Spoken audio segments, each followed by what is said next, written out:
பழத்தோட்ட ஊழியங்கள், கர்த்தரருளின ஊழியங்கள். திராட்சை பழத்தோட்ட ஊழியங்கள், கர்த்தரருளின ஊழியங்கள். அவரில் இழைத்திருந்து கனி கொடுப்போம், கர்த்தர் வாய்க்க செய்வார். அவரில் இழைத்திருந்து கனி கொடுப்போம், கர்த்தர் வாய்க்க செய்வார். துதி உமக்கே, துதி உமக்கே, துதி உமக்கே என்றுமே என்றும். துதி உமக்கே, துதி உமக்கே, துதி உமக்கே என்றுமே என்றும். துதி உமக்கே என்றுமே என்றும். துதி உமக்கே என்றுமே. சிறியவனை பொழுதிலிருந்தும் எளியவனை குப்பையிலிருந்தும் எடுத்து உயர்த்தி ராஜாக்களோடும் பிரபுக்களோடும் வந்திருக்க செய்கிற அருமை ஆண்டவர் இயேசு கிறிஸ்துவின் இனிதான நாமத்தினாலே இந்த சத்தத்தை கேட்கின்ற அனைத்து தேவனுடைய பிள்ளைகளுக்கும் என்னுடைய அன்பான வாழ்த்தல்கள். நீங்கள் கோடா கோடியாய் பெருகுவீர்களாக, உங்களுடைய பிள்ளைகள் கோடா கோடியாய் பெருகுவார்களாக என்று வாழ்த்துகின்றேன், ஆசீர்வதிக்கின்றேன்.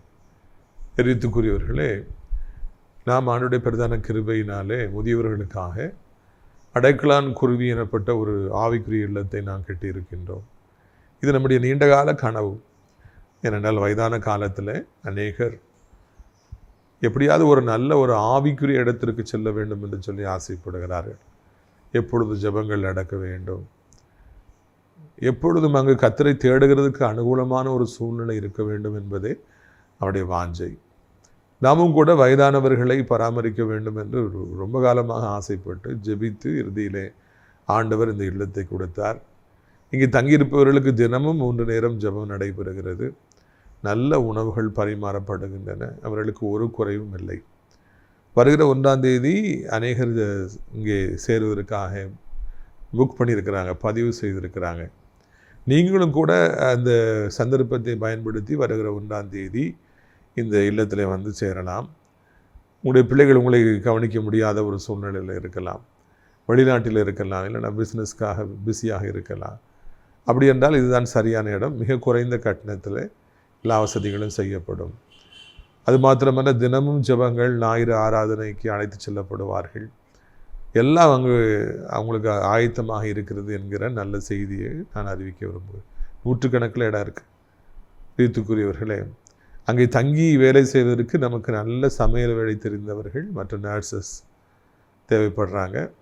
ஊழியங்களை அங்கே செய்வதற்கு ஒரு பாஸ்டர் கூட நமக்கு தேவைப்படுறாங்கிறத உங்களுக்கு அறிவிக்க விரும்புகிறேன்.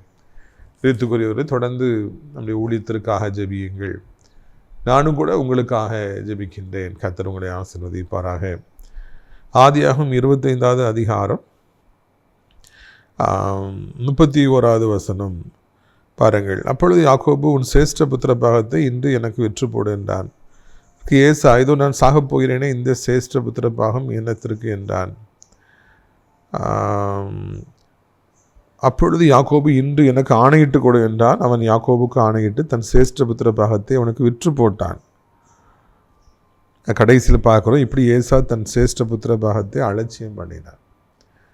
இப்போ 3வது நபராக யாக்கோபு சந்தித்தவர் தான் இந்த ஏசா, உடன் பிறந்த சகோதரர். ஆனால் இருவருக்கும் ஒரே போட்டி. பிறப்பின்படி அந்த சிரேஷ்டபுத்திர பாகம், ஃபர்ஸ்ட் பார்ன் ரைட் என்பது ஏசாவுக்கு தான் செல்ல வேண்டும். யாக்கோபுக்கும் அதை விட்டு கொடுக்க மனதில்லை. எப்படியாவது எனக்கு கிடைக்க வேண்டும், என் தகப்பனுக்கு பிறகு நான் தான் அப்படி இடத்துல வர வேண்டும் என்று அவருக்கு ஆசை. சின்ன வயதிலே அவருக்கு அந்த பக்குவம் இருந்தது. நலமானதை சுதந்திரிக்க வேண்டும், பெற்றுக்கொள்ள வேண்டும் என்கிற ஆசை இருந்தது. வருங்காலத்தை அவர் மனதில் வைத்து, ஃப்யூச்சரை மனதில் வைத்து அவர் வாழ்கின்றவராக இருந்தார். அண்ணன்காரரோ அலட்சியமானவராக, அவர் கிடைத்திருக்கிற அந்த மகா பெரிய பாக்கியத்தை ஒன்றுமே புரிந்து கொள்ளாதவராக, அள்ளல் தட்டுபவராக, தம்பிகிட்ட போயிட்டு ஒரு வாய் கூழுக்காக தனக்கு கிடைத்திருந்த அந்த விலையேறப்பட்ட சிரேஷ்ட புத்திர பாகத்தை விற்று போடுபவனாக, ஒரு ஊதாரியாக அவர் இருந்தார் என்று இந்த இடத்துல நாம் வாசிக்கிறோம். அண்ணன் இப்படியாக ஒரு கவனக்குறைவானவனாக, ஒரு அலட்சியம் பண்ணுகிறவனாக, ஒரு தெனாவட்டாக வாழ்வதை பார்த்தவுடன் தம்பி ஆகிய யாக்கோபு அதை பயன்படுத்தி கொண்டு அவர் தனக்கு உரிய அந்த கோலை அவர் அடைவதற்கு என்ன செய்ய வேண்டுமோ அதை செய்தார் என்று இந்த இடத்துல நாம் வாசிக்கிறோம். நம்முடைய வாழ்க்கை பிரயாணத்திலும் கூட இன்றைக்கு இதே போல ஏசாவை போல தங்களுக்கு கிடைத்திருக்கிற நன்மைகளை, ஆசீர்வாதங்களை, படிப்பை, தாய் தகப்பனை, உடன்பிறந்தவர்களை, நல்ல போதகர்களை, வசதி வாய்ப்புகளை, ஆசிரியர்களை கேவலமாய் நினைக்கிற, அலட்சியமாய் நினைக்கிற, அவருடைய மரியாதை தெரியாதவர்களாக, அவருடைய வேல்யூ தெரியாதவர்களாக, அவர்களை அற்பமாய் நினைக்கிற, எதிர்த்து பேசுகிற எத்தனையோ ஏசாக்களை இந்த நாட்களில் காண்கின்றோம். தேவன் எல்லோருக்கும் அள்ளி கொடுக்கின்றவராக இருக்கின்றார். அது அவருடைய இயல்பு. அவர் தகப்பன், நம்முடைய தகப்பன், அவர் நம்முடைய தெய்வம், அவர் ராஜாதி ராஜா. நாமெல்லாம் களிமண்ணிலிருந்து வந்த சாதாரணமான மட்பாண்டங்கள். அவர் நம் மீது அன்பு வைத்து, மனுக்குலத்தின் மீது அன்பு வைத்து எல்லோருக்கும் அள்ளி கொடுக்கின்றவராக இருக்கின்றார்.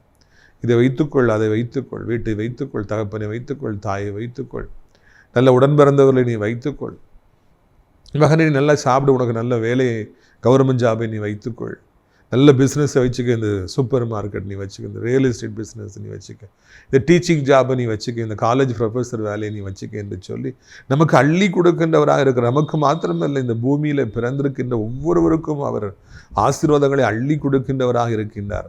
அவர் கொடுத்து கொண்டே இருக்கின்றார். கொடுப்பதில் நம்முடைய ஆண்டவருக்கு நிகரானவன் யார்? பிரித்துக்குரியவர்களை அப்படியாக அவர் அள்ளி கொடுக்கின்ற பொழுது நிறைய பேர் அதோடைய மரியாதையை, அதோடைய அருமையை தெரியாதவர்களாகவே அலட்சியமாக பெற்றுக்கொள்கிறாங்க. ஆண்டவர் தான் கொடுத்தார் அப்படிங்கிறத அவங்க உணர்வது இல்லை. அவர்கள் அதை அலட்சியமாக நினைக்கிறாங்க. அலட்சியமாக மனதில் எண்ணிக்கொண்டு கொஞ்சம் கூட நன்றி இல்லாதவர்களாக, கொஞ்சம் கூட ஆண்டவருக்கு மரியாதை செலுத்தாதவர்களாக அவர்கள் இந்த பூமியில் வாழ்கிறாங்க. நான் யார் தெரியுமாங்கிற எண்ணம், பெருமை அவர்களுக்குள்ளே வருகிறது. தனக்கு ஒரு மிகப்பெரிய ஒரு கிருபை கொடுக்கப்பட்டிருக்கிற பொழுது அந்த கிருபையை அலட்சியம் செய்பவர்கள், அந்த கிருபையுடைய அருமையை அறியாமல் வாழ்கிற எத்தனையோ ஒரு பெரிய கூட்டம் இன்றைக்கு இந்த பூமியில் இருக்கிறது.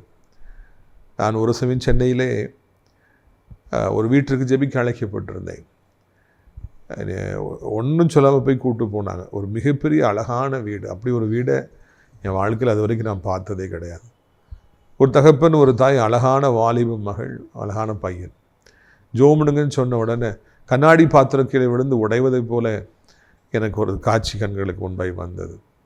தேவன் ஒருவரே இந்த குடும்பத்தில் காணப்படுற உடைவுகளை, விரிசல்களை, உடைப்புகளை சரிப்படுத்த முடியும் என்று நான் ஜெபித்து விட்டு வந்தேன்.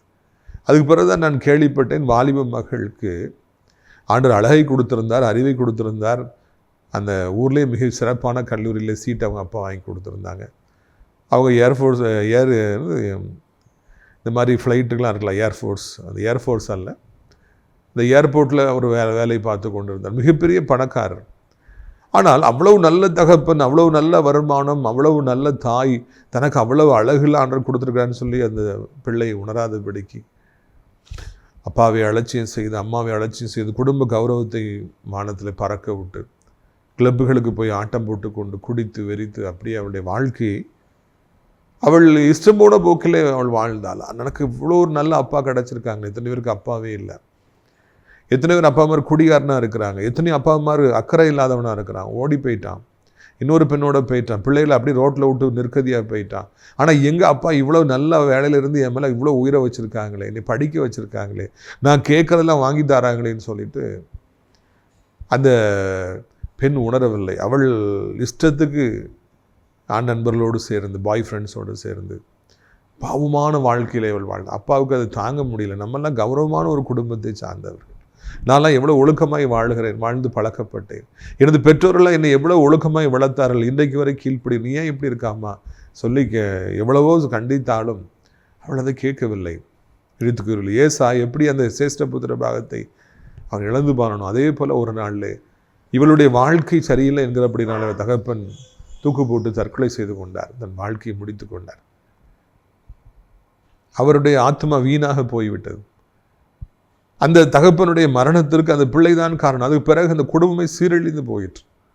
அவ்வளவு நல்ல தகப்பன் தனக்கு கிடைத்ததை அறியாதபடிக்கு அவள் அல்லல் தட்டினபடினாலே, அற்பமாய் நினைத்தபடினாலே, அவள் அதை கேவலமாய் பேசினபடினாலே இறுதியில் அவளுக்கு அந்த தகப்பனே இல்லாமல் போய் வாழ்க்கையை அழிந்து போய்விட்டது.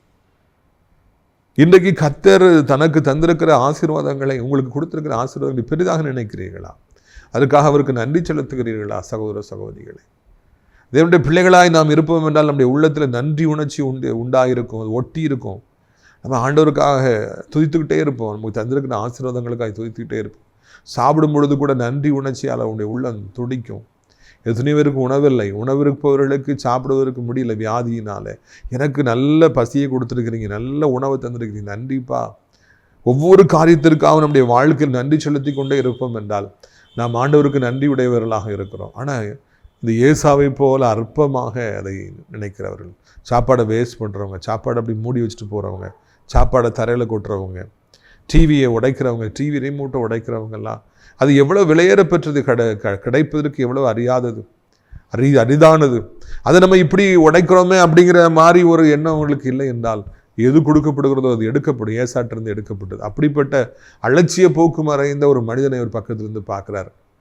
இதில் கவனிக்க வேண்டிய விஷயம், நான் ஏசாவுடைய அலட்சியமான வாழ்க்கை அந்த யாக்கோபை பாதிக்கவில்லை. நானும் அண்ணன் மாதிரி அலட்சியமாக இருப்பேன்னு நினைக்கல. இவர் இப்படி இருக்கக்கூடாது, அண்ணனை மாதிரி இருக்கக்கூடாதுன்னு ஒரு முடிவு வரார். கல்லூரிக்கு போகும் பொழுது இதே மாதிரி ஏசாக்களை பார்க்கும் பொழுது தாண்டோட்டித்தனமாய் வாழுகிறவர்கள், தனக்கு கிடைத்திருக்கிற தகப்பனுடைய அருமையை, தாயுடைய அருமையை, குடும்பத்தின் அருமையை உணராமல் வாழ்வதை பார்க்கும் பொழுது யாக்கோபு தன்னை பாதிப்பதற்கு இடம் கொடுக்காத போல நாமும் வாலிப பிள்ளைகளை பாதிப்பதற்கு இடம் கொடுக்கக்கூடாது. இந்த உலகத்தில் எல்லாரும் எப்படி இல்லாமல் வாழலாம், ஆனால் அதுக்காக அவங்கள மாதிரி நாமளும் வாழ்ந்துடலாம் அப்படின்னு சொல்லி நினைக்கக்கூடாது.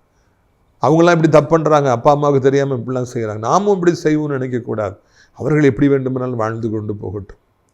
யாக்கோபு அவருடைய பாவ வாழ்க்கை, ஏசாவுடைய அலட்சியமான வாழ்க்கை, ஏசாவுடைய மிருகத்தனமான வாழ்க்கை தன்னை பாதிப்பதற்கு சிறிதளவும் அவர் அனுமதி கொடுக்கவில்லை. நீ எப்படி வாழ்ந்துட்டு போ, எனக்கு சேஷ்ட புத்திரமாக வேணும், நான் கடவுளுடைய ஆசீர்வாதங்களை பெற்றுக்கொள்ள வேண்டும் என்பதில் அவர் குறியாக இருந்தார்.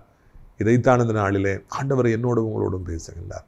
யாரும் எப்படி வாழ்ந்துட்டு போட்டுங்க, யாரும் எப்படி கெட்ட வார்த்தைகளை பேசட்டும், யாரும் எப்படி பெருமை பெருமை பெருமை யாரும் தெரியாமல் எங்கிருந்து வந்தோம் என்பதை மறந்து, ஒரு நாள் இந்த வேலை கிடைக்கிறதுக்கு முன்னகொட்டி, ஒரு நாள் இந்த வாழ்க்கையில் கடவுள் ஆசிரியருக்கு முன்னிட்டு எப்படி இருந்தோம், எங்கிருந்து வந்தோங்கிறதெல்லாம் மறந்து இன்றைக்கு எனக்கு நிகராக யார் இருக்கான்னு சொல்லி ஆட்டம் போடலாம், பிறரை அவமதிச்சுக்கிட்டே இருக்கலாம், பிறரை கேவலமாக பார்த்துக்கிட்டே இருக்கலாம். அவங்களாம் அப்படி வாழ்ந்துட்டு போட்டோம். நாம் என்றைக்கும் தாழ்மை உடையவர்களாக இருப்போம், என்றைக்கும் கர்த்தருக்கு பயப்படுகிறவர்களாக இருப்போம், எல்லோரையும் மரியாதை செய்கின்றவர்களாக இருப்போம், ஆண்டவருக்கு நன்றி உடையவர்களாக இருப்போம். அப்பா, தகுதியற்ற எனக்கு எவ்வளவு கிருபைகளை நீங்கள் கொடுத்தீங்க, தகுதியற்ற எனக்கு எவ்வளவு பெரிய வாழ்க்கையை தந்திருக்கிறேன். நான் ஜெபிக்கும் பொழுது கண்களில் கண்ணீர் அப்படியே ஆறா ஓடணும். அதுதான் நம்முடைய உள்ளம் உடைக்கப்பட்டிருக்கிறது என்பதற்கும், நம்முடைய ஆண்டவருக்கு நாம் நன்றியோடு காணப்படுகிறோம் என்பதற்கு சரியான அடையாளம். நம்முடைய கண்களில் கண்ணீர் வடிந்து கொண்டு இருக்கணும். அப்பா, தகுதி இல்லாத எனக்கு, ஒன்றுக்கு உதவாத எனக்கு இப்படிப்பட்ட ஒரு வாழ்க்கையை தந்தீங்களே, என்னை உயர்த்தி வைத்திருக்கீங்களே, ஆண்டவர் எனக்கு இவ்வளோ ஆசீர்வாதங்களை தந்திருக்கிறீங்களே, இந்த வேலையை கொடுத்தீங்களே, ஆண்டவர் இந்த வீட்டை கொடுத்தீங்களே, இப்படி குடும்பத்தை கொடுத்தீங்களே, இப்படி நண்பர்களை கொடுத்தீங்களே, இப்படி ஒரு நல்ல சர்ச்சை கொடுத்தீங்க, இப்படி நல்ல பாஸ்டரை கொடுத்தீங்களே, இப்படி நல்ல ஒரு ஊழியக்காரன் செய்தியை தினமும் கேட்பதற்கு உதவி செய்திருக்கிறீங்களே, நன்றி அப்பா, உமக்கு நன்றி. கண்களில் கண்ணீர் வரும், ஓடிட்டே இருக்கும். கர்த்தர் நமக்கு பாராட்டுகிற உபகாரங்களை நினைப்போம் என்றால் கண்களில் கண்ணீர் வந்துக்கிட்டே இருக்கும். இந்த ஆக்சிடென்ட் வந்து எத்தனையோ பேர் செத்து போயிட்டாங்க, என்னை பாதுகாத்துட்டு. இந்த வியாதி வந்து எத்தனையோ பேர் இறந்து போயிட்டாங்க, என்னை என் குடும்பத்தாரையும் பாதுகாத்தீங்க. கொரோனா எத்தனையோ பேரை வாரிக்கொண்டு போன பொழுது எனது குடும்பத்தாரை நீங்கள் பாதுகாத்தீங்க. நன்றிப்பா, நன்றி. கண்களில் கண்ணீர் வரும். ஒன்று இல்லை என்றாலும் ஆண்டுடைய சிலுவையின் அன்பை நினைக்கிற பொழுது, அவர் நம் மீது வைத்திருக்கிற வெளியேற பெற்ற அன்பை நினைக்கின்ற பொழுது நம்முடைய கண்களில் கண்ணீர் வரும். பிரியத்துக்குரியவர்களை, உடைக்கப்பட்ட உள்ளமும் நன்றி உணர்ச்சி உள்ள ஒரு உள்ளமும் தான் தேவை. அது அண்ணன்கிட்ட இல்லை. அதை பார்த்த உடனே இந்த வாலிபனாகி யாக்கோபு நாமும் அப்படி வாழ்வோம்னு நினைக்கல, மாறாக நான் தூய்மையாக வாழ்வேன், நான் இறைவனுடைய ஆசீர்வாதத்தை பெறுவேன். பரத்துக்குரியவர்களை யாக்கோபு நோக்கினான், வருங்காலத்தை மனதில் வைத்தான். ஏசா lived for today, but Jacob lived for tomorrow. ரெண்டு பேருக்கும் அதான் வித்தியாசம். இன்னைக்கு எனக்கு என்ன கிடைக்கும் அது போதும்னு சொல்லி ஏசா நினைத்தார். யாக்கோபு நாளைக்கு என்னுடைய வாழ்க்கை எப்படி இருக்கும் அதுதான் அவர் யோசித்தார். ஃபியூச்சரையும் மனசில் வச்சேன்.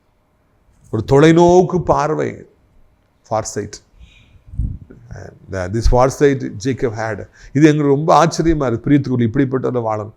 கூட இருக்கிறவங்களுடைய தாறுமாறுகள், அலட்சியமான வாழ்க்கைகள், துணிகரமான பாவங்கள், துணிகரமான செயல்கள், துரோகங்கள் நம்மை பாதித்து விடாதபடிக்கு நாம் சரியான பாதையில் செல்வோம்.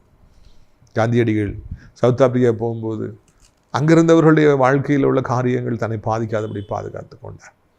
யோசேப்பு எகிப்துக்கு போன பொழுது அங்கிருந்த பாவங்கள் தன்னை தொடாதபடிக்கு பாதுகாத்து கொண்டார். அவர் ஆண்டவரை தேடுதலை குறியாக இருந்தார்.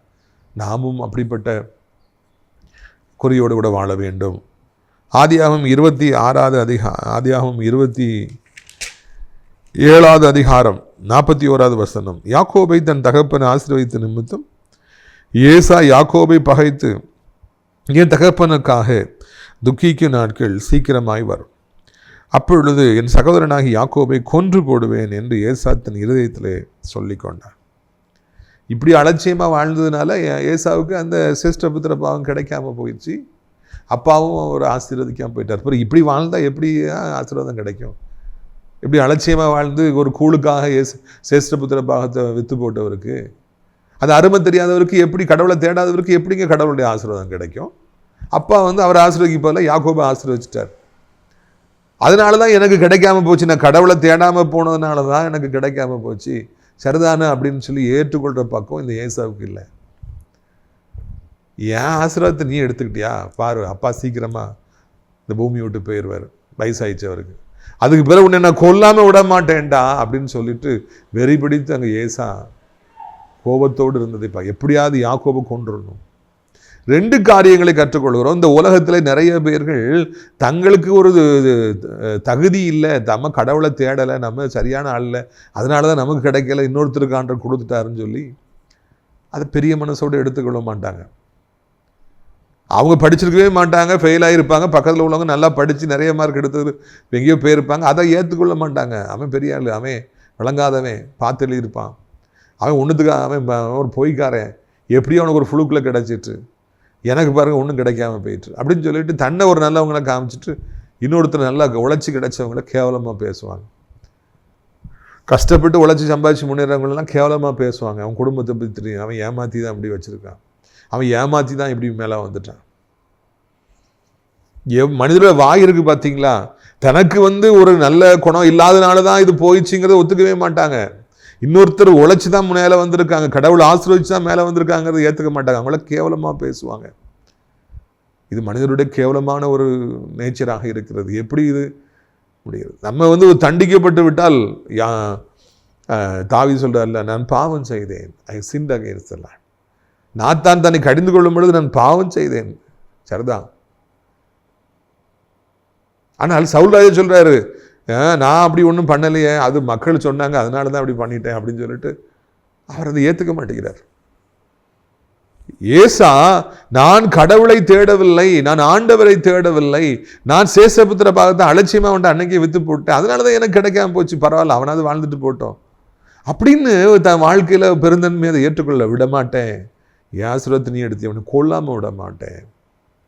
இப்படிப்பட்ட ஒரு மனிதனை, ஒரு பயங்கரவாதியை, ஒரு கொலைகார எண்ணத்தை உடையவனை, ஒரு பயங்கரமானவனை தன் வாழ்க்கையில பக்கத்திலிருந்து பார்க்கிறார். உன்னை கொல்லாம விட மாட்டேன். சும்மா வெறும் வாய் வார்த்தை கிடையாது, இதயத்திலிருந்து வருது. அப்பா, நம்ம அப்பா போன மறு செகண்ட் உன் கதையை முடிப்பேன். எவ்வளோ பயங்கரமா இருந்திருக்கும். இன்றைக்கு மனிதர்கள் தங்களுடைய இயலாமையை பயன்படுத்தி ஒன்றும் கிடைக்காம போயிடுச்சு, ஆண்டவர் ஒன்றும் இல்லாமல் ஆக்கிட்டார் அப்படின்னு நினைக்காம கிடைச்சவங்களை விடக்கூடாது, நல்லா இருக்கிறவங்களை விடக்கூடாது, கொலை செய்யணும். இன்றைக்கி உங்கள் போட்டியாளர் உங்களை கொலை பண்ணணும், அல்ல உங்கள் நல்ல பேரை கொலை பண்ணணும், உங்களை கொலை பண்ணணும், இல்லைன்னா உங்கள் நல்ல பேரை கொலை பண்ணணும், உங்களுக்கு இருக்கிற பேரை நாத்தமாக்கணும், இல்லாத பொல்லாதவங்களை பற்றி சொல்லணும். எதுக்காக மனிதர்களுக்கு அப்படி ஒருத்தர் இல்லாத பொல்லாத சொல்லி அவங்க பேரை கெடுத்து என்ன கிடைக்க போகுது, என்ன லாபம் கிடைக்க போகுது? கடைசியில் நரகத்துக்கு தான் போகணும். அப்படிலாம் பண்ணணும், நரகத்துக்கு தான் போகணும். ஒருத்தர் பேரை கெடுக்கிறதே இன்னைக்கு வாடிக்கையாக வச்சுருக்கவங்க இருக்காங்க. இல்லாத பொல்லாத பேசியே அவங்க நல்லா பேச நினைச்சு அவரை பற்றி நல்லா நினைக்கிறாங்க, அப்போ அதை போய் கெடுத்துடணும். அப்படியே வாழ்கிறவங்க நிறைய பேர் சாத்தானவங்களை ஏவுகிறபடினாலே அந்த குழியில விழுகிறாங்க. அது பாதாளத்துக்கு கொண்டு போகிற பாதைன்னு உங்களுக்கு தெரியல. யாக்கோபை கொண்டு விட வேண்டும் என்று சொல்லி இரவும் பகலும் அங்கே அந்த போட்டியாளனாகிய யாக்கோபு மன்னிக்க வேண்டும், ஏசாங்க வெறி பிடித்து செயல்பட்டான். சென்ற வருஷமுக்கு 3 வருஷமாக நடந்த செய்தி, உங்களுக்கு நடந்த சம்பவங்கள் ஞாபகத்தில் இருக்கா? ஏழாப்போ 9ஆம் படிக்க பிள்ளைங்க, ஒரு வீட்டு பிள்ளை ஃபஸ்ட்டு வருது, அடுத்த பிள்ளை வீட்டில் செகண்ட் வரணும். என் பிள்ளைய விட அவன் ஃபஸ்ட்டு வருதானே அப்படின்னு சொல்லிட்டு இந்த 2வது வந்தனுடைய தாயார் விஷம் நிறைந்த ஒரு குளிர்பானத்தை கொடுத்து முதலாவது வந்த பிள்ளையை கொண்டு விட்டார் என்று சொல்லி பேப்பரில் வாசித்தோம். ஃபஸ்ட்டு வந்தான்னு செகண்ட் வந்தான்னு. என் பிள்ளை செகண்ட் வருது, அங்கே ஃபஸ்ட் வருது, விடக்கூடாதுன்னு சொல்லி கொலை செய்கிற அளவுக்கு ஒரு தாயார் துணிந்தார். போட்டி எங்கே கொண்டு போய் விடுகிறது பார்த்தீங்களா? போட்டி இறுதியில் கொலையில கொண்டு போய் விடுகிறது. இது அன்றைக்கு தான் நடந்ததா? இன்றைக்கு நடக்கிறது, எல்லா இடங்களிலும் நடக்கிறது. ஆண்டவர் அறிந்தவர்கள் அறியாதவர்கள் இன்னும் எல்லா இடங்களிலுமே நம்ம காண்கிறோம். தனக்கு போட்டியா யாரை நினைக்காங்களோ அவங்களை விடக்கூடாது, அவங்களை கொலை செய்து விட வேண்டும் என்று சொல்லி ஒரு மூர்க்கம், ஒரு வெறி, ஒரு மிருகத்தனம் மக்களுக்குள்ளே உண்டாகிறது. தன்னை விட யாராவது பெயர் பெற்று விட்டால், தன்னை விட யாராவது உயர்ந்து விட்டால், தன்னை விட யாராவது பெரிய வீடு கட்டி விட்டால், பெரிய கார் வாங்கி விட்டால், தன்னை விட யாராவது அதிக நகை போட்டு விட்டால், தன்னை விட யாராவது அழகாக இருந்து விட்டால், தன்னை விட யாராவது சிறப்பாக செயல்பட்டால், தன்னை விட யாராவது பிரபலமாக இருக்கிறார்கள் அவர்களை போட்டியாளராய் நினைத்து உள்ளத்திலே வன்மத்தை வைத்து பல்லை கடித்து யோசித்துக் கொண்டே இருந்து விடக்கூடாது, இவனை தீர்த்து விட வேண்டும் என்று சொல்லி நினைக்கிற போட்டியாளர்கள் எத்தனையோ பேர்கள் இந்த பூமியில் என்றைக்குமே காணப்படுறாங்க. ஒருத்தர் போட்டி போகலாம், ஹெல்த்தியாக போட்டி போடலாம். அவன் ஃபஸ்ட்டு வாங்குறேன், நான் ஃபஸ்ட்டு மார்க் வாங்குவேன். கடைசியில் கிடைக்கலன்னா, ஓ நல்லா என்னோட நீங்கள் நல்லா ஹார்ட் ஒர்க் பண்ணீங்க, யூ டிசர்வ் இட், உங்களுக்கு கிடைச்சது சரிதான், இந்த வாழ்த்துக்கள் என்று சொல்லி சொல்லுவோம் என்றால் எவ்வளோ நலமாக இருக்குமே. நான் அந்த ஸ்போர்ட்ஸ் மீட்டில் எத்தனையோ பேர்களை பார்த்துருக்குறேன். நான் சின்ன வயதுலேருந்து ஸ்போர்ட்ஸில் வாழ்ந்ததுனால ஃபஸ்ட்டு வர்றவங்க அப்படி அந்த வந்துட்டேன்னு சொல்லி அந்த பூரிப்பில் இருப்பாங்க. செகண்ட் இருக்கிறவங்க கோவத்தில் சீ அப்படின்னு சொல்லி எனக்கு கிடைக்காம போச்சுன்னு வருத்தத்தில் போவாங்க. ஒரு சிலர் அழுவாங்க, ஒரு சிலர் அப்படி மயங்கிடுவாங்க, தாங்க முடியாது அவங்களுக்கு. ஸ்போர்ட்ஸில் தோற்று போகிறவங்களாம் ஒலிம்பிக்ஸில் கூட பார்த்துட்டேன், அப்படி கண்ணீர் விட்டு அழுவாங்க. கிரிக்கெட்டு, வாலிபால், ஃபுட்பால் எல்லாத்துலேயும் அப்படி தான். ஒரு சிலர் ரெண்டாவதாக வந்தால் கூட தோற்று போனால் கூட போய் ஃபஸ்ட்டு வந்தவங்களுக்கு கை கொடுப்பாங்க. அவங்க தான் மிகப்பெரிய வெற்றியாளர்கள் என்று நான் கருதுகிறேன். அவங்க தான் உலகத்திலே பெரிய கிரேட்னு நினைக்கிறேன். தான் ஆசைப்பட்டு பல வருஷமாக கனவு கண்டதை இன்னொருத்தர் கண்ணு முன்னால் எடுத்துக்கிறாரு. இவங்க தோற்று போகிறாங்க, கனவுகள் குழஞ்சி போகுது. ஆனால் சிரித்த முகத்தோடு சென்று கை கொடுத்து வாழ்த்தி தட்டி கொடுத்து பரவாயில்ல, கிரேட், கங்க்ராச்சுலேஷன்ஸ். இதைத்தான் ஆண்டவர் எதிர்பார்க்கின்றார், இதைத்தான் எதிர்பார்க்கின்றார். நமக்கு அப்படிப்பட்ட ஒரு எண்ணம் வேண்டும். இங்கே யாக்கோபை கொலை செய்வேன் என்று சொல்லி அண்ணங்காரன் சொல்றான். அப்பொழுது யாக்கோபு தன் உள்ளத்தில் எவ்வளவு காயப்பட்டிருப்பார், எவ்வளவு பயந்திருப்பாருங்கிறதை யோசித்து பார்க்கணும். பரத்துக்குரியவர்களை உற்று நோக்கி நாம் வாழ்வோம் என்றால், நம்முடைய வாழ்வில் கர்த்தருக்கு பயந்து நிறைய நன்மைகளை சுதந்திரித்துக் கொள்வோம் என்றால், நம்மை போட்டியாய் நினைக்கிறேன். நம்ம யாருக்கும் போட்டியாக நம்ம நினைக்கவே இல்லைங்க. நான் என் வாழ்க்கையில் நான் யாருக்கும் போட்டியாளராக நினைச்சதே கிடையாது. இவங்க எனக்கு போட்டி, அவங்க போட்டி நான் சொன்னதே கிடையாது. ஏசப்பாவுக்காக நான் ஊழியம் செய்கிறேன், அவ்வளவுதான். நம்ம அப்படி வாழ்றோம். ஆனால் இந்த உலகத்தில் நம்மை போட்டியாளராய் நினைக்கிறவர்கள் நம்மை கொலை செய்து விட வேண்டும், நம்ம பெயரை கொலை செய்து, நல்ல பெயரை கொலை செய்துன்னு சொல்லி அழையலாம். இன்னைக்கு உங்களையும் கூட அப்படியே கொலை செய்து விடுவேன் என்று மிரட்டுகிற போட்டியாளர்களே பயங்கரமான வார்த்தைகள் மத்தியில் இந்த செய்தி நீங்கள் கேட்டுட்டு இருக்கலாம். பயப்படாதீங்க. யாக்கோபு இப்படிப்பட்ட மனிதர்களை சந்தித்தார், இப்படிப்பட்ட பயமுறுத்தல்களை அவர் சந்தித்தார், த்ரெட்டனிங்கை அவர் சந்தித்தார். இயேசு அவரை பாதுகாத்தார், நம்முடைய ஆண்டவர் அவரை பாதுகாத்தார்.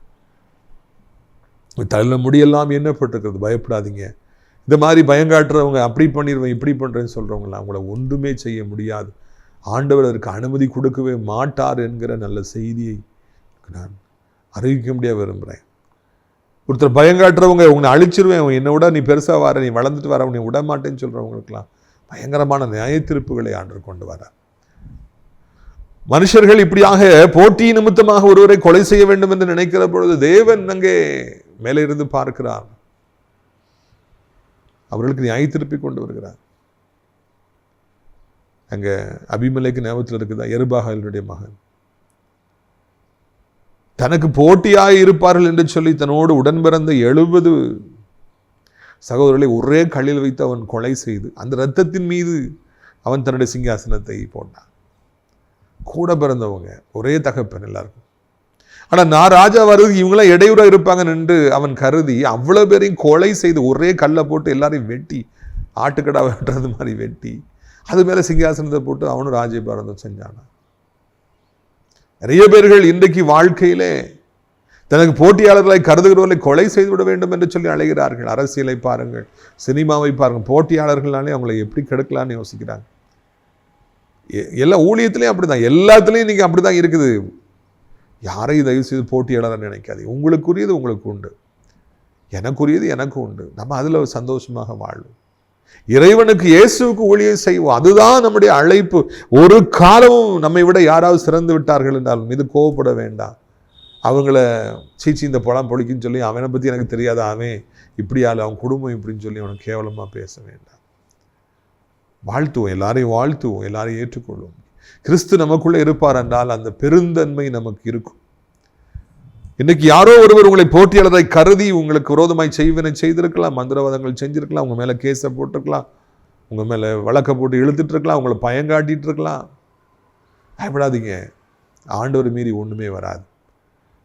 நான் உங்களுக்காக ஜெபிக்கும்படியாக விரும்புகிறேன். கண்களை மூடுவீர்களா? அப்பா பிதாவே, நன்றி நன்றி நன்றி அப்பா, நன்றி. நாளும் சத்தத்தை கேட்க உதவி செய்தீங்களே, நன்றி. எங்களோடு ஆண்டவரே யாக்கோபு சந்தித்தவர்கள் என்கிற தலைப்பிலே ஆண்டவர் பேசி வருகிறேன், நன்றி. ஏசா அலட்சியமானவனாய் வாழ்ந்தான். ஆனால் அவனுடைய அலட்சியம் தன்னை பாதிக்காதபடிக்கு யாக்கோபு பாதுகாத்து கொண்ட. பிறருடைய பாவங்கள் எங்களை பாதிக்காதபடிக்கு நாங்கள் அப்படி மாறிவிடாதபடி இருக்க உதவி செய்யுங்க. ரெண்டாவது, போட்டியாளரை நினைத்தபடினால யாக்கோபு கொலை செய்யணும்னு ஏசா நினைத்தான். ஆண்டவரே உடைய பிள்ளைகளை போட்டியாளர்களாய் நினைத்து அவர்களை கொலை செய்வேன் என்று அழைகிறவருடைய கையில் இருந்து உடைய பிள்ளைகளை பாதுகாக்க வேண்டும் என்று கெஞ்சுகிறோம். என்னை விட நல்லா படிக்கிறான், என்னை விட நல்லா விளையாடுறான், என்னை விட சிறப்பாக இருக்கிறான், என்னை விட மக்கள் மத்தியில் பேர் இருக்குது, அவனை விடக்கூடாது, அவனை ஏதாவது பண்ணிடணும்னு நினைக்கிறவர் மத்தியில் ஆண்டவரே போட்டியாளராய் நினைக்கிறபடிலாம் சாத்தாவரில் ஏவுகிற ஆண்டவரை நீங்கள் என்னுடைய பிள்ளைகளுடைய கையில் ஒப்பு கொடுக்காதபடிக்கு அவர்களை பாதுகாத்துக் கொள்ளுங்க ராஜா, பாதுகாத்துக் கொள்ளுங்க ராஜா. கண்ணீரெல்லாம் துடைப்பா, கண்மணி போல் காப்பா, கண்ணீரெல்லாம் துடைப்பா, கண்மணி போல் காப்பா, கார்மேகம் போன்ற கஷ்டங்கள் வந்தாலும் கருத்துடன் உன்னை காத்திடவே, கார்மேகம் போன்ற கஷ்டங்கள் வந்தாலும் கருத்துடன் உன்னை காத்திடவே, இயேசு அழைக்கிறா, இயேசு அழைக்கிறா, ஆவலை உன்னை தன் கரங்கள் நீட்டிய இயேசு அழைக்கிறா, இயேசு அழைக்கிறா. Jesus calls you, Jesus calls you. இயேசுப்பா நம்மை அழைக்கிறாங்க. பயப்படாத மகனே, பயப்படாத மகளே, உன்னை அழிக்க வேண்டும் என்று நினைப்பவருடைய கையில ஒப்பு கொடுக்க மாட்டேன், ஏசாவுடைய கையிலே உன்னை ஒப்பு கொடுக்க மாட்டேன் என்று ஆண்டவர் சொல்லுகிறார். யாருக்கும் பயப்படாதீங்க, எந்த மனுஷனுடைய வார்த்தைக்கும் பயப்படாதீங்க. ஐயோ அப்படி பண்றாங்க, இப்படி பண்றாங்க, என் வேலையை காலி பண்ணிடுவேன்னு சொல்றாங்க, என் குடும்பத்தை அழிச்சிடுவேன்னு சொல்றாங்க, நற்பெயரை அழித்துடுவேன்னு சொல்றாங்க. பயப்படாதீங்க, தேவன் உங்களை ஒருபொழுது அவருடைய கையில் ஒப்பு கொடுக்க மாட்டார். உங்களை அழிக்க நினைக்கிறவர்கள் அவர்களே அழிந்து போவார்கள். பட்டயத்தை வரி தங்களுக்குள்ளே ஒருவருக்கொரு குத்திக் கொள்வார், நீங்களும் நிம்மதியாக இருப்பீர்கள். அப்பா, இந்த நாளில் எவ்வளோ நல்ல சத்தியம், எவ்வளோ அருமையான ஒரு செய்தி எங்களுக்கு தந்திருக்கிறீங்க, அதற்காக நன்றி. இந்த வார்த்தை கேட்குற பிள்ளைகள் எந்த நிலைமையில் இருந்தாலும் அவர்களுக்கு உதவி செய்யும். அவருடைய கண்ணீரை துடைத்தரணும், அவர்களுக்கு வேதனை இல்லாத ஒரு வாழ்க்கையை தந்தரணும். வியாதிப்பட்டிருக்கிற மக்களுக்காக, மருத்துவமனையில் உயிருக்கு போராடி கொண்டிருப்பவர்களுக்காக, டாக்டர்ஸ் எல்லாமே செஞ்சு பார்க்குறாங்க, மெடிசின்ஸ் கொடுக்குறாங்க, ஒன்றுமே சரியாக மாட்டேங்குது. எத்தனையோ ஹாஸ்பிட்டல் மாற்றி பார்த்துட்டோம், எவ்வளோ மெடிசின்ஸும் மாற்றி பார்த்துட்டோம், ஒன்றும் நடக்கலை. கைவிடப்பட்ட நிலைமையில் இருக்கிற அந்த பிள்ளைகளுக்கு நீங்கள் பரம மருத்துவராக இருந்து அவர்களை வாழ வைங்க. இந்த சீற்றங்கள் அப்படியே தணியட்டும், காய்ச்சல் அப்படியே குறையட்டும், பலகீனங்கள் அப்படியே மாறட்டும், வேதனைகள் அப்படியே குறையட்டும், வியாதிகள் அப்படியே மாறி பழைய பலன் அவர்களை அப்படியே பிரவேசிக்கட்டும். நடக்க முடியாத பிள்ளைகள் நடக்கட்டும், வேலைக்கு போக முடியாது, படிக்க போக முடியல, ஒன்றும் செய்ய முடியல, எல்லாருக்கும் நீங்கள் உதவி செய்யுங்க. பிள்ளைகள் விரோதமாக உருவாக்கப்பட்ட சகல ஆயுதங்களும் வாய்க்காமலே போகட்டும், வியாதிகளையும் பலகீனங்களையும் கொண்டு வருகிற ஆவிகள் புறப்பட்டு போகட்டும். பிள்ளைகளுக்கு உங்களுடைய தைரியத்தை தாரும். பயந்து போய் இருக்கிறாங்க, சமாதானம் இல்லாமல் இருக்கிறாங்க, இப்படி என்ன நெருக்கிறாங்களே, நான் என்ன பண்ணுவேன்? ஆண்டவரே தோத்திரம் ஐயா, எப்படியாவது ஒரு வாழ வைங்க. உடைய கிருபை தாங்கட்டும், உடைய இரக்கம் தாங்கட்டும். இந்த நாளிலும் கூட சத்தியத்தை கேட்குற பிள்ளைகள் என்ன நிலைமையில் இருந்தாலும் அவர்களுக்கு நீர் உதவி செய்ய வேண்டும் என்று கெஞ்சுகிறோம். ஆண்டவரே தோத்திரம், எவ்வளவு பண நெருக்கடிகள், பல தேவைகள் இருந்தாலும் அதை சந்திங்க. வருமானம் இல்லாத பிள்ளைகளுக்கு நிச்சயமாக ஒரு வருமானத்தை ஏற்படுத்தி கொடுங்க. இறைவா, யாரால் வருமானம் இல்லாமல் வாழ முடியும், பணம் இல்லாமல் வாழ முடியும்? எல்லாருக்கும் பணம் தேவை அல்லவா? நீ தானே எல்லாரையும் படைத்து, எல்லாருக்கும் நீங்கள் உதவி செய்யுங்க. நீங்கள் தானே கர்த்தாவே சோத்திரம் ஐயா, உடைய கிருபையை தாருங்க, இரக்கத்தை தாருங்க. நீங்கள் தான் அவர்களை வாழ வைக்கணும் ஆண்டவர். நீங்கள் தான் உடைய பிள்ளைகளுக்கு உதவி செய்யுங்க. நீங்கள் தான் கர்த்தாவே மனம் இறங்குங்க. வானத்தையும் பூமியும் படைத்த கர்த்தர் திருநாமத்தில் எல்லா பிசாசின் கிரிகளும் அழியட்டும், எல்லா வேதனைகளும் மாறட்டும் ஆண்டவரே. உடைய கிருபை தாங்கட்டும், உடைய இரக்கம் தாங்கட்டும். இந்நாளிலும் கூட தகப்பனே சோத்திரம், சத்துருடைய கிரிகளை அழித்து ஆண்டவரே உடைய பிள்ளைகளை வாழ வைப்பீராக. குடும்பத்தில் காணப்படுற கசப்புகள், திருமணத்தில் காணப்படுற கசப்புகள், பிள்ளைகள் நிமித்தமே வந்திருக்கிற வேதனைகள் எல்லாம் மாறட்டும். பேர பிள்ளைகளுக்கு ஜெபிக்கிற, கருத்தாய் ஜெபிக்கிற தாத்தா பாட்டிமாரோட ஜெபத்தை கேட்டு அந்த பேர பிள்ளைகள் ரட்சிக்க வேண்டும் என்று சொல்லி கெஞ்சுகிறோம். போதைக்கு அடிமையாக இருக்கிறவர்கள், கஞ்சாவுக்கு அடிமையாக இருக்கிறவங்க, கெட்ட வார்த்தைகள், கெட்ட நண்பர்களுக்கு அடிமையாக இருக்கிறவங்க, மொபைலுக்கு அடிமையாக இருக்கிறவங்க, பைக்குக்கு அடிமையாக இருக்கிறவங்க, வேகமாக போகிற வாலிபர்கள், அவர்களுக்கு எந்த ஆபத்து வராதபடி ரட்சித்து அவர்களுக்கு உணர்வுள்ள இதயத்தை கொடுக்கும்படி கெஞ்சுகிறோம். வயதானவர்கள் கீழே விழுந்து விடாதபடி 2 கைகளால் ஏந்தி கொள்ளுங்க ஆண்டவரே. நாள் கூலிகள், மாச சம்பளம் வாங்குறவங்க, கடை வச்சுருக்கிறவங்க, பிஸ்னஸ் ஃபேக்ட்ரி வச்சுருக்க எல்லாரையும் ஆசீர்வதிங்க. உலகத்தில் இருக்கிற ஒவ்வொருவரையும் ஆசீர்வதிங்க. இப்படி கிருபை ஒவ்வொருவரையும் தாங்கட்டும், இரக்கம் தாங்கட்டும். இந்நாளிலும் கூட ஆண்டவரே, எங்கள் தாய் திருநாடா இந்தியாவுக்கு ஜெபிக்கிறோம் அனைத்து மதத்தவர்களையும் மொழி பேசுகின்றவர்களையும் ஆசீர்வதிங்க. கிருபை தாங்கட்டும். அப்படியே ஆண்டவரே, அனைத்து விசுவாச பிள்ளைகள், ஆலயங்கள், திருச்சபைகள், ஊழியக்காரர்கள், பாஸ்டர்ஸ்க்கு ஜெபிக்கிறோம், ஆசீர்வதிங்க. முக்கியமாக ஆசிரியர் ராட்சப்புலத்தோட்ட ஊழியர்கள் நேசிக்கிறேன். நாள்தோறும் நம்முடைய நிகழ்ச்சிகளை பார்க்கிற ஜெபத்தினாலே காணிக்கையாலே தாங்குகிற பிள்ளைகள் ஆசீர்வதிங்க. டாய்லெட் கட்ட 2 லட்சம் ரூபாய் தேவை, 10,000 கொடுக்கக்கூடிய 20 பேர்களை எழுப்பி தாருங்கப்பா. சீக்கிரமாக இந்த டாய்லெட்டில் கட்டி முடிக்க உதவி செய்யுங்க, மகிமைப்படுங்க. அது தங்குறதுக்கு நிறைய பேர் அழைச்சிட்டு வாருங்க, வேலை செய்வதற்கு ஆட்களை அழைச்சிட்டு வாருங்க, மகிமைப்படுங்க. ரட்சகர் இயேசுவின் மூலம் ஜெபிக்கிறோம் நல்ல பிதாவே. என் ஆத்மாவை கர்த்தரை சோத்திரி, என் முழு உள்ளமையோடைய பரிசுத்த நாமத்தை சோத்திரி. என் ஆத்மாவை கர்த்தரை சோத்திரி. கர்த்தர் செய்த சகல உபகாரங்களையும் ஒருபொழுதும் மறவாதே. கர்த்தராகிய இயேசு கிறிஸ்துடைய கிருபையும் பிதாவாகிய தேவனுடைய அன்பும் பரிசுத்தாவிடைய அந்யோன்ய ஐக்கியமில்லாத பிரசன்னம் உங்கள் அனைவரோடு இன்றைக்கு சதா காலங்களிலும் நிலைத்திருப்பதா. அல்லேலூயா. God bless you.